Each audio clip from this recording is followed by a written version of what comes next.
It is time to talk business with our partners 2 Degrees. Firms are reporting rising confidence for the next 12 months, with manufacturers leading that vibe, which is a welcome sign.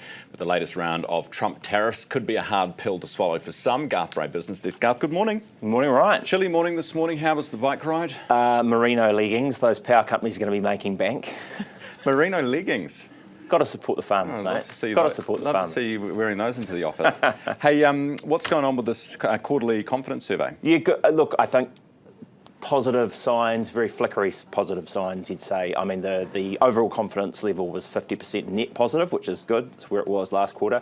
But the own activity, which is basically businesses' self-confidence, how do they think their own firm is going to perform in the next 12 months, was up 4 points to 43, and that's the highest it's been in about 5 months. And some of the looking back at how it actually had done the previous quarter, you know, they recalculate, they said, oh, actually our activity was higher in the previous quarter as well, and our employment was a little bit better as well. So a little bit of a sign there. And manufacturing, as you mentioned, 15% lift in confidence there. So they were sort of the bolter. They're obviously seeing some prospects, but a few of them are a bit worried. Yeah, and also from quite a low base, I would assume as well, if it comes to manufacturing, right? Yeah.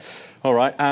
Trump's 100% tariff on imported drugs hits tomorrow. What are firms here doing about it? Well, that's some of the manufacturing, right? Douglas Pharmaceuticals, which is based out in West Auckland, manufactures drugs here. And it's got some development underway for 3 different medications. One of them is an antidepressant.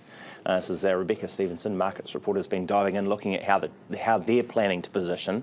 So they're trying to raise capital for phase 3, which is the sort of last range of studies before the FDA may or may not give it approval. But if they get that and get it approved, they'd have to look at relocating their manufacturing from their contracting it out to somewhere in the States to avoid that tariff. And they're saying this is going to be the problem.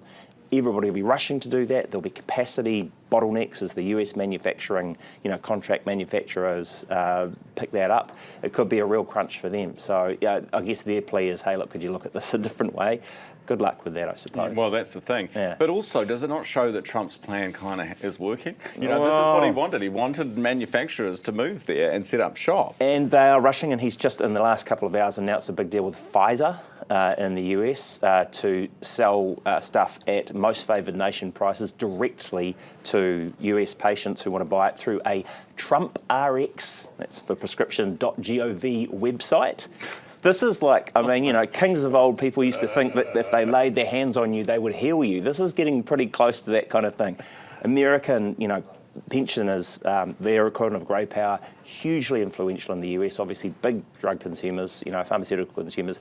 This is very, very, very smart politics. Fascinating stuff. Now, finally, insurance companies cracking $1 billion in profit. Yeah, look, this is the latest in our risky business survey or study that we've been running, a series rather, and a bit of a deep dive there into the balance sheets and financial results of the top 10 companies in the market here. Of course, the big 2 really are IAG and Suncorp. And in 2004, the last year that we had full results for, cracked over $1 billion, $1.2 billion in profit, which was a huge number, obviously, off the back of some pretty hefty increases, over 40% increases in premiums over 2 years. But I think part of the concern there is that they're still paying quite healthy dividends. Great if you're invested in those companies. 150 million, I think, dividend from Suncorp last year, about 280 from IAG. But that sort of cuts across the argument that they are rebuilding their balance sheets, putting some money away for a rainy day so that the next time there's a big disaster and a big payout, they're ready for it, if they're also shoveling money out the door to the shareholders. So I guess just that tension, insurance companies are profit-making businesses, and that's a big part of it. But are they really kind of, they're not necessarily in there for the interest of the customers solely. Appreciate your time, Garth. As always, Garth Bray, BusinessDesk. That's thanks to our partners 2 Degrees. It is 16 minutes away from 8.